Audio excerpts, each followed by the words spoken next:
E por falar no pleito eleitoral, o repórter Lucas Moura entrevistou o cientista político Marcelo Enes. Na análise dele, saúde e crise econômica serão os assuntos mais abordados e a polarização entre esquerda e direita continua com toda a força.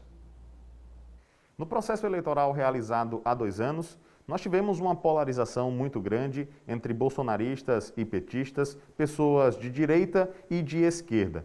Mas como será neste ano? Para falar sobre o assunto, nós convidamos o cientista social Marcelo Enes, ele que é professor de Ciências Sociais da Universidade Federal de Sergipe. Professor, obrigado por aceitar o nosso convite. É possível imaginar uma polarização tão grande do ponto de vista ideológico nas eleições municipais? Tão grande, talvez nós não vamos assistir uma polarização naquele nível que nós observamos em 2018. Mas eu acredito que parte daquela situação vai se refletir, sim, nesse novo pleito, inclusive numa disputa entre a tendência de fortalecer a linha bolsonarista, de um lado, e de outra, a tentativa de retomar espaço político das forças de oposição, particularmente da esquerda, né? Então, isso, de alguma maneira, talvez não no primeiro turno, mas no segundo turno, essa polarização vai ressurgir. Um outro aspecto que também foi muito forte no último processo eleitoral diz respeito à força que teve as redes sociais.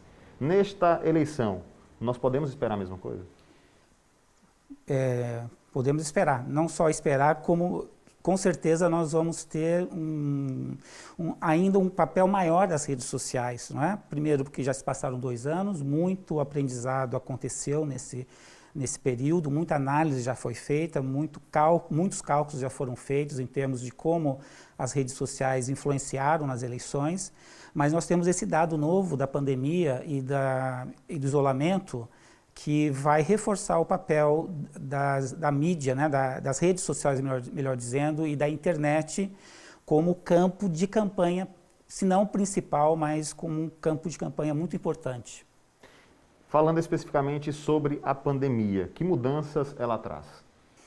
Eu acho que a questão da pandemia vai ser, possivelmente, mesmo que é um tema nacional ou mundial mesmo, eu acho que o tema da pandemia vai ser uma pauta importante e vai exatamente servir de pauta para polarizar o debate. Então, em torno da pandemia, nós vamos ter aqueles que defendem a questão da economia, do emprego, e aqueles que vão colocar a questão da vida, da saúde em primeiro lugar. Então, de certa maneira, ela vai ressurgir como um assunto muito importante. Dentro desse contexto, professor, a gente pode esperar, então, eleições acirradas? Com certeza, com certeza. E eu acho, inclusive, que as eleições municipais, ela é um termômetro para as eleições presidenciais daqui 2 anos e pouco, né, sobre o projeto de reeleição do Bolsonaro e sobre como as forças de oposição vão tentar se organizar para impedir que o atual presidente alcance esse objetivo. Então, vai se polarizar bastante. É possível dizer que o resultado dessa eleição, neste contexto em que nós estamos vivendo, terá um peso maior em relação às eleições de daqui a 2 anos do que foi em outros tempos?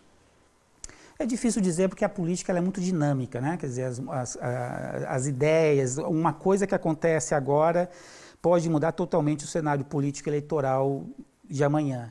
Mas eu acho que existe uma grande expectativa, eu acho que todo mundo está esperando ver o que vai acontecer nessas eleições para começar a projetar as eleições presidenciais de 2022. Não poder realizar aglomerações pode beneficiar um novo candidato que, por exemplo, não tenha tanto poder de rua? Eu acredito que sim, eu acho que isso vai abrir o campo de possibilidades, candidatos com menos recursos financeiros, candidatas com foco mais definido, pode se beneficiar com as redes sociais, com a internet, e isso pode trazer um resultado diferenciado para as eleições de 2020. Aguardemos então. Professor, a gente agradece sua gentileza. Eu que agradeço. Voltamos ao estúdio. Obrigado, Lucas.